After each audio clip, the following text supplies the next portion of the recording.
untuk menyatakan berhenti.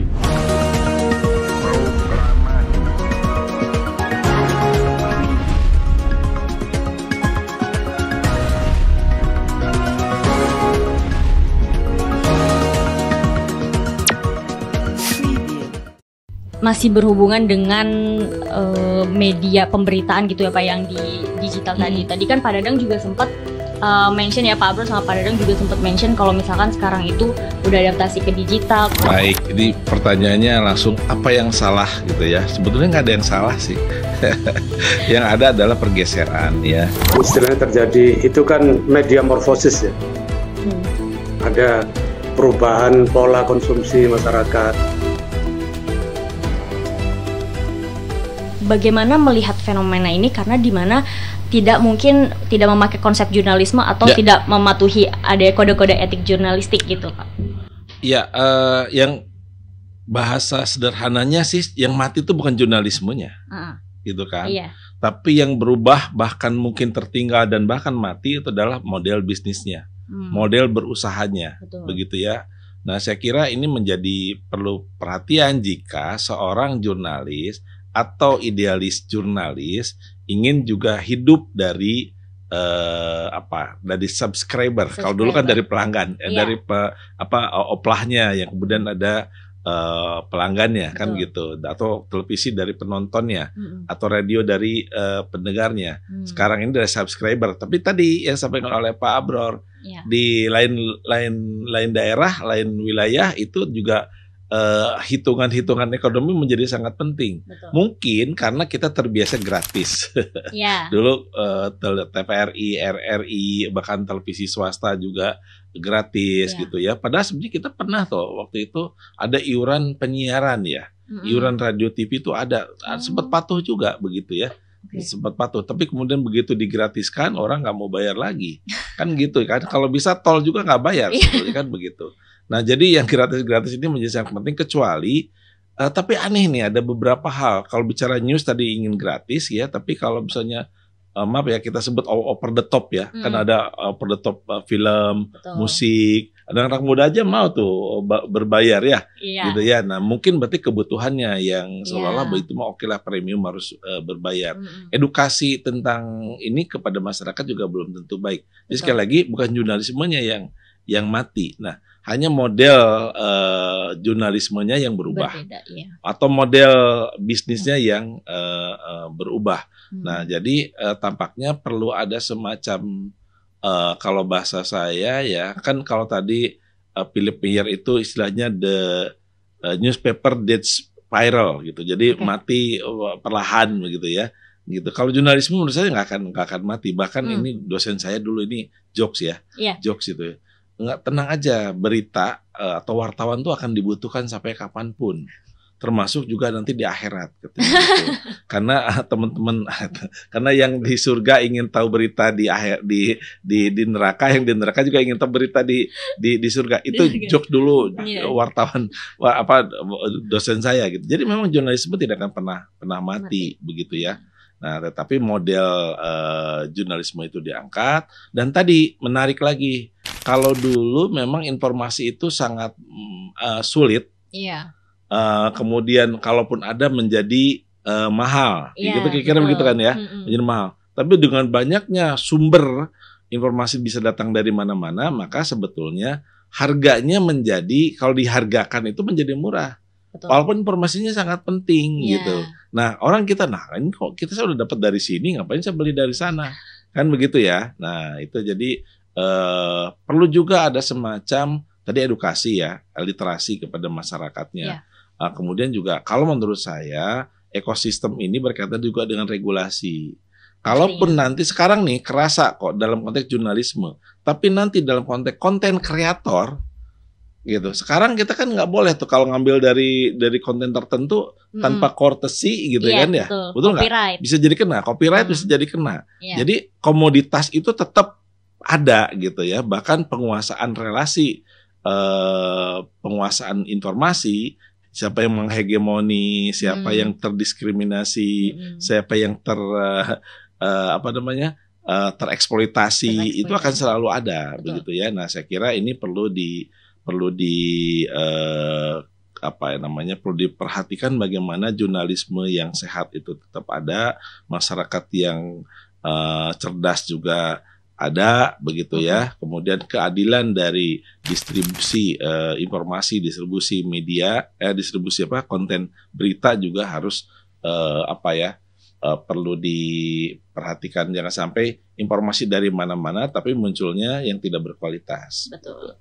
Tapi mungkin nyatanya seperti itu sih Pak, karena sudah banyak sosial media, jadi mungkin informasi yang berseliweran kita tidak tahu, maksudnya sumber kebenarannya seperti apa gitu kan. Makanya tadi karena di media digital sendiri tidak ada, ya itu sebagai aturan. Everybody is a journalist itu tidak ada aturannya. Sebagai gambaran ya, kalau di media mainstream nggak mungkin misalnya muncul judul aja ya, judul kan mencerminkan isi kan. Betul. Begitu ya. Itu tapi kalau di media-media baru gitu ya, kita bilang misalnya KDM Kang Deddy Mulyadi ini lagi viral kan begitu ya. Saya lihat tiba-tiba ada kanal YouTube gitu ya, Kang Deddy marah gitu kan, terkait kepada Prabowo misalnya itu apa. Tapi begitu klik nggak ada tuh Kang Deddy-nya, hilang, nggak ada tuh gitu. Itu di media sosial itu sangat mungkin tuh seperti. Tapi kalau di media mainstream, kalau itu terjadi maka sudah melanggar kode etik jurnalistik. Betul. Gitu kan, bahkan orang bisa mengadu gitu kan. Nah ini tinggal edukasi, termasuk juga bagaimana mengatur konten di media sosial yang begitu viral, yang bisa dikonsumsi oleh siapapun, juga terkurasi gitu. Betul, karena itu tadi Pak, kalau digital atau sesimpel online news ya, itu biasanya judulnya clickbait biasanya gitu. Jadi hanya untuk memancing pembaca aja gitu. Betul. Tapi mungkin isinya mungkin tidak se-rich yang kita kira gitu ya. Tapi Pak Dadang, kita juga pengen tahu ya Pak ya, kan pasti ada banyak prediksi di luar sana terkait media karena adanya fenomena layoff ini ya kan Pak.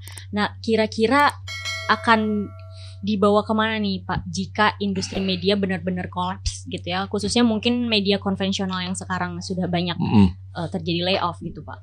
Ya memang kelangsungan kelangsungan hidup ya dari media ini sebuah tantangan tersendiri begitu ya. Kan kita berharap media itu bisa berdiri secara ekonomi, secara profesional. Betul. Bahkan keindependenannya juga. Media jangan lupa loh, kalau kita bicara tadi bisnis gitu kan ya, tapi juga bicara soal profesionalisme dan bicara independen gitu. Kenapa? Karena media relate dengan kepentingan dari masyarakat. Nah, maka memang tadi yang saya sebutkan adaptasi itu harus dikuatkan di kalangan media sendiri. Adaptif, inovasi, sesuatu yang kebaru-baruan lah begitu, tidak ketinggalan. Kemudian juga berkaitan dengan kredibilitas publik terhadap media ini perlu dibangun gitu, atau perlu ditingkatkan bahkan. Nah, tinggal pertanyaannya, apakah kita lebih percaya pada media mainstream atau kepada media sosial? Iya, betul. Orang-orang tertentu akan bilang ya pasti percaya kepada media mainstream karena di situ ada verifikasi, ada redaksi kan begitu, ada kode etik. Sementara itu nggak ada. Tapi juga tidak sedikit dari media mainstream yang ngambil beritanya dari media sosial.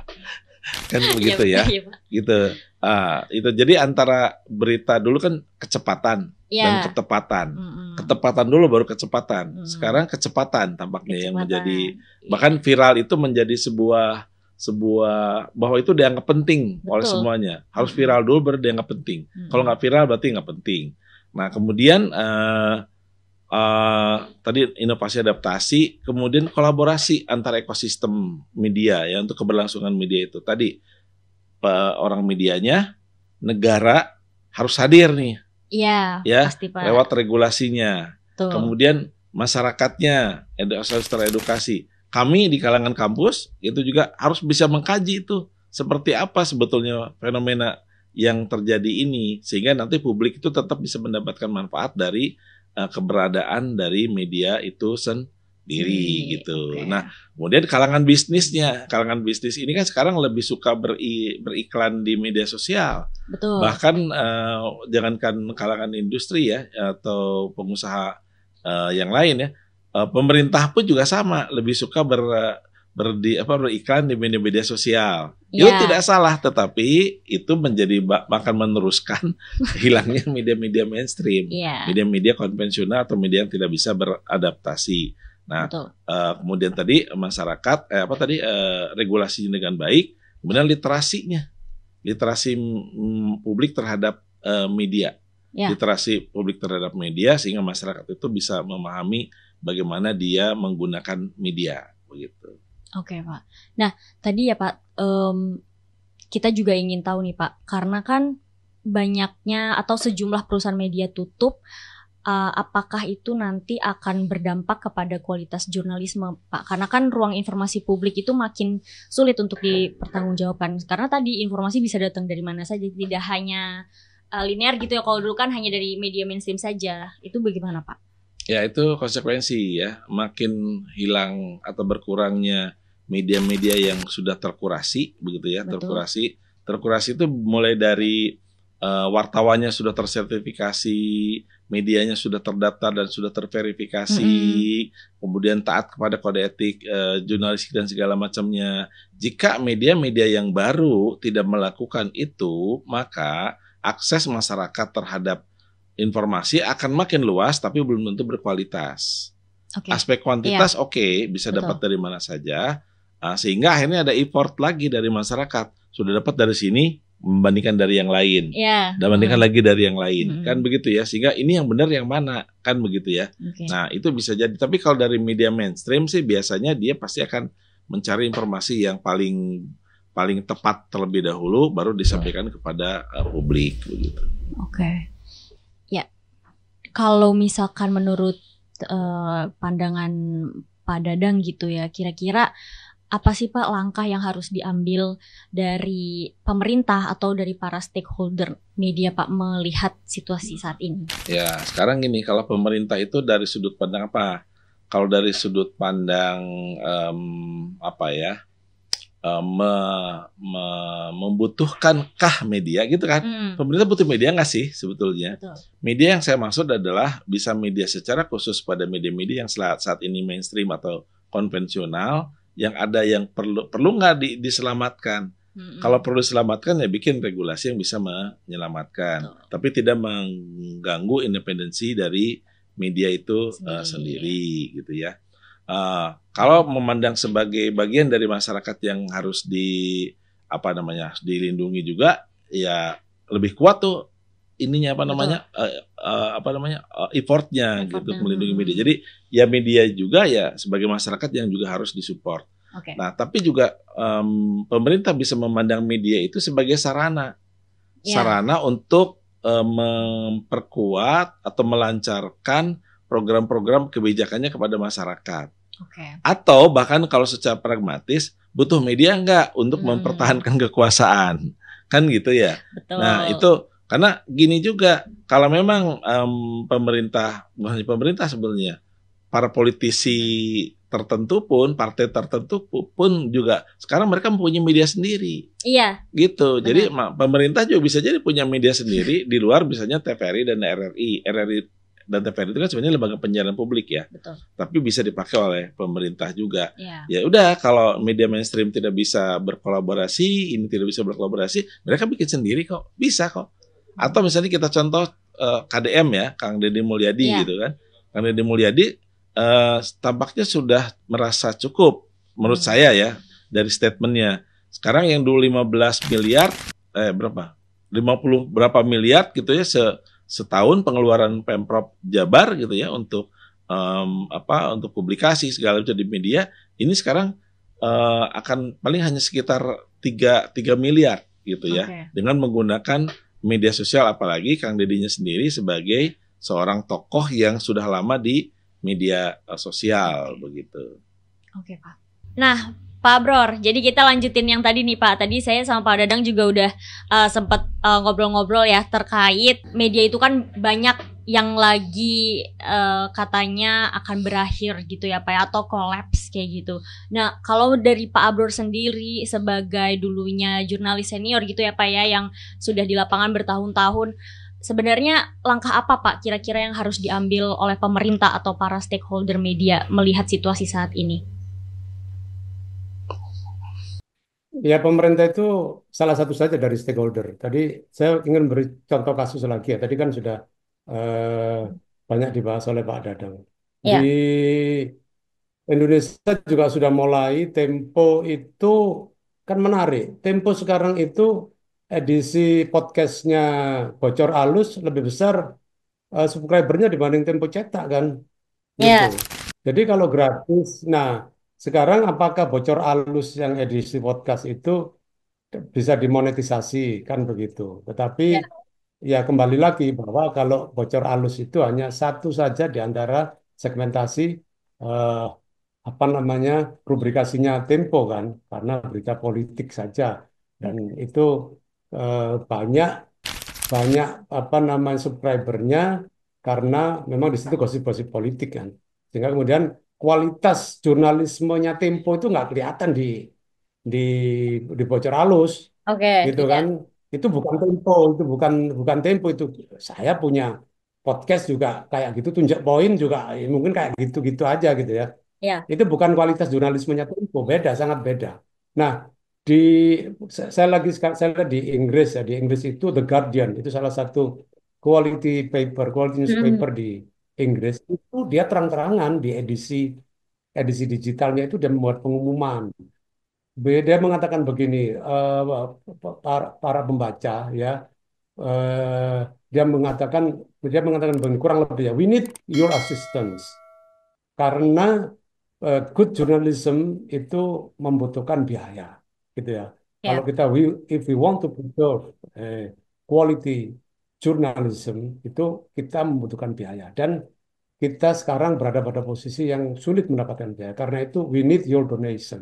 Dia menyatakan terang-terangan kita mengharapkan bukan subscriber tadi seperti awal-awal dulu kita berlangganan bayar, tapi dia mengakui bahwa we need your donation, bantuan kamu untuk pembiayaan media kita. Ya. Ya. Jadi Terang-terangan ya Pak ya. itu betul.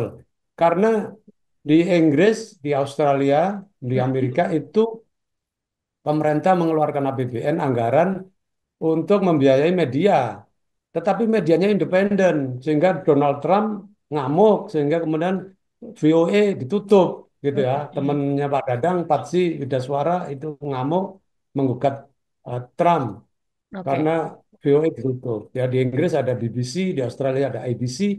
Itu tadi kalau Pak Dadang bilang di Indonesia ya TVRI, RRI Hmm. kualitas jurnalismenya masih jauh. Tetapi kalau BBC dengan ABC terutama BBC kan kita tahu ya standar jurnalisme sangat tinggi dan sangat kritikal pada pemerintah. Dia dibiayai pemerintah tapi dia berani ngeritik pemerintah. Nah, itu that's Ya. the beauty of freedom of the press di Amerika sama di Eropa ya. Nah, Oke. kembali lagi kepada stakeholder. Di Indonesia tadi sudah disinggung oleh Pak Dadang, dan ini menurut saya fenomena Deddy Mulyadi ini, KDM ini menarik, unik, tetapi juga menurut saya eh, bisa menjadi pelajaran bagi kita.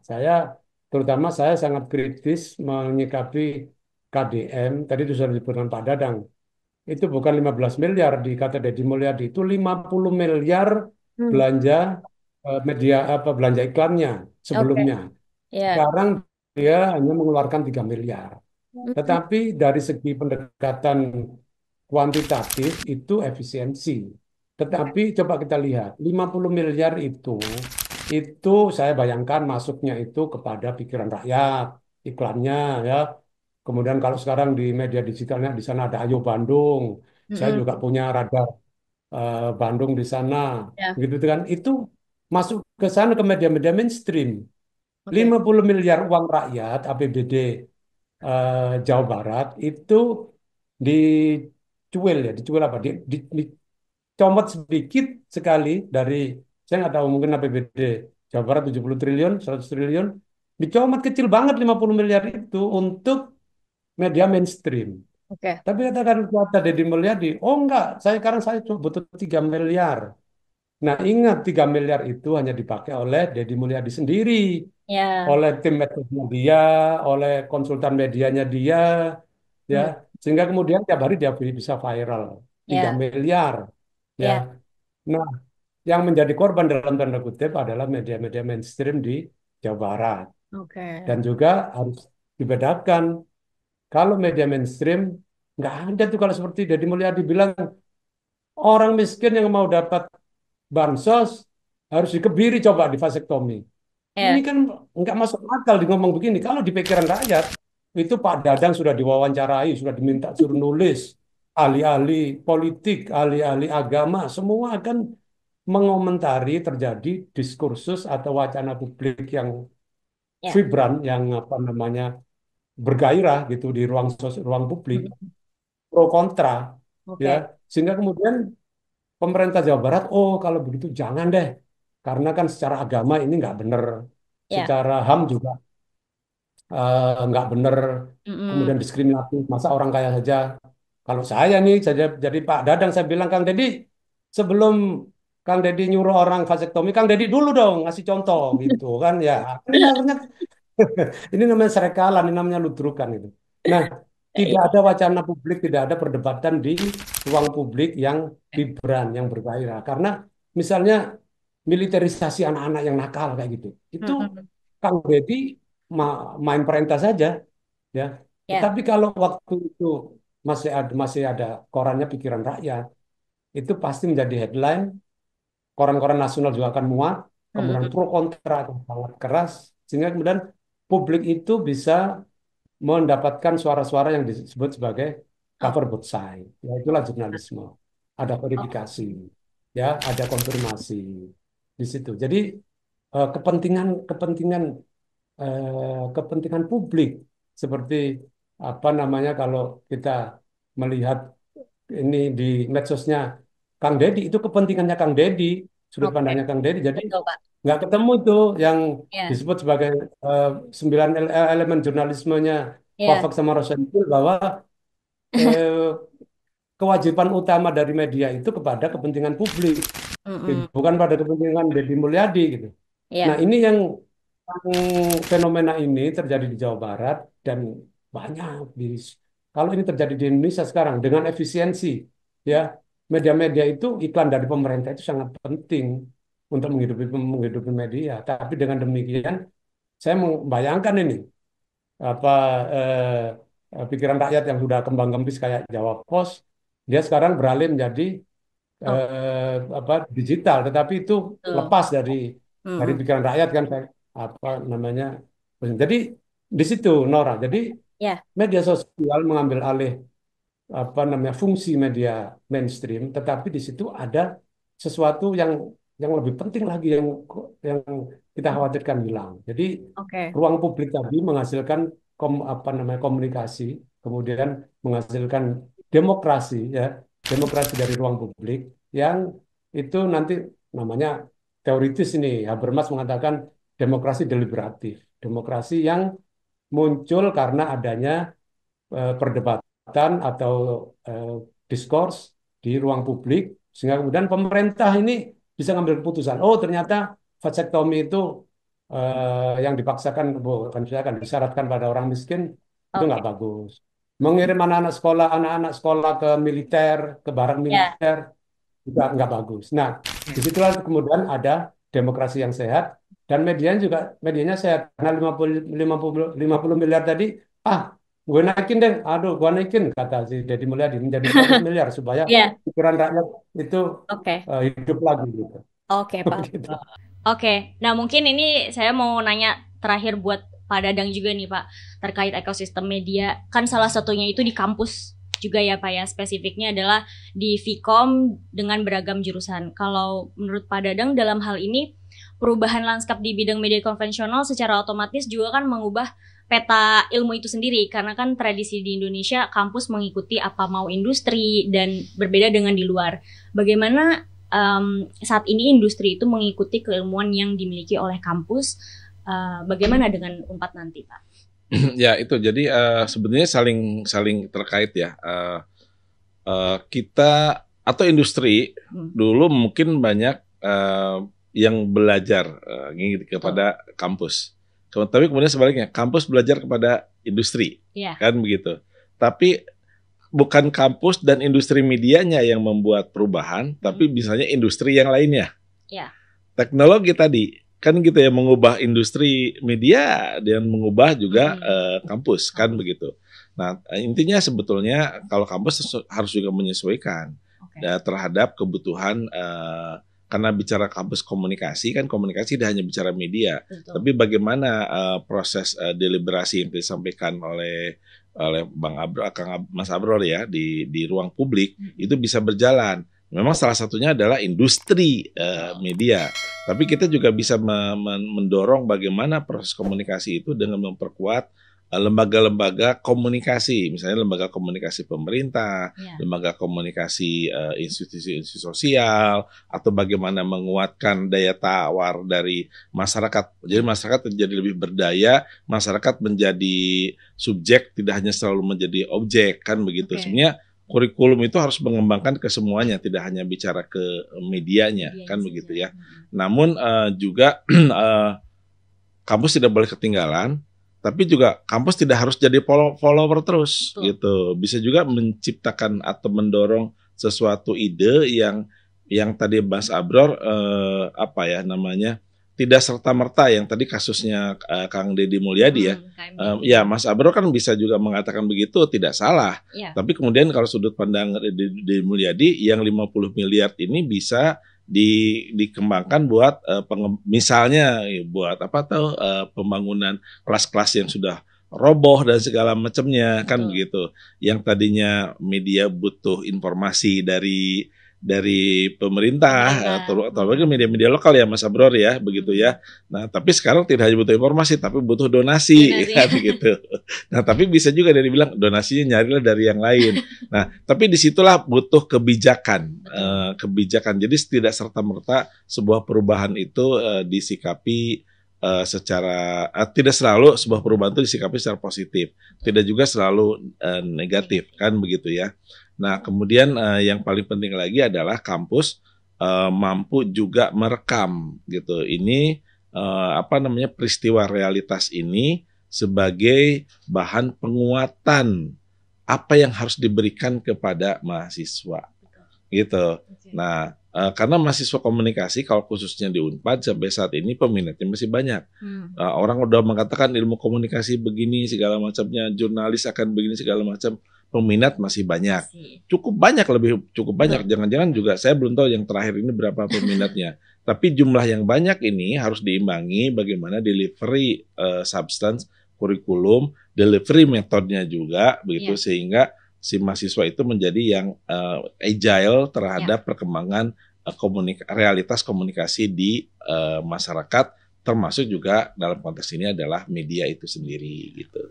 Oke Pak Dadan. Nah, ini tadi kita udah dengar juga nih Pak Abrornya dari Pak Dadang, dari sisi bagaimana industri media itu bekerja, adaptasinya gimana dari Pak Abror juga sesuai dengan pengalaman Pak Abror di lapangan ya Pak ya, tadi udah ngeliat yang perbandingan ya tadi dari di Amerika itu gimana, terus media cetaknya itu gimana akhirnya bisa konvergensi ke digital. Dan sebenarnya teman-teman juga dengan situasi media kita saat ini ya, atau industri media kita saat ini masih sebaiknya dan seharusnya memang kita beradaptasi, dan tadi juga seperti dikatakan oleh Pak Abror dan Pak Dadang masih butuh yang namanya modal ya untuk mengembangkan itu juga meskipun sudah berkonvergensi ke media digital. Oke teman-teman, sampai bertemu di episode selanjutnya. Assalamualaikum warahmatullahi wabarakatuh. Terima kasih Pak Dadang, terima kasih Dr. Terima kasih Pak Dadang. Ya.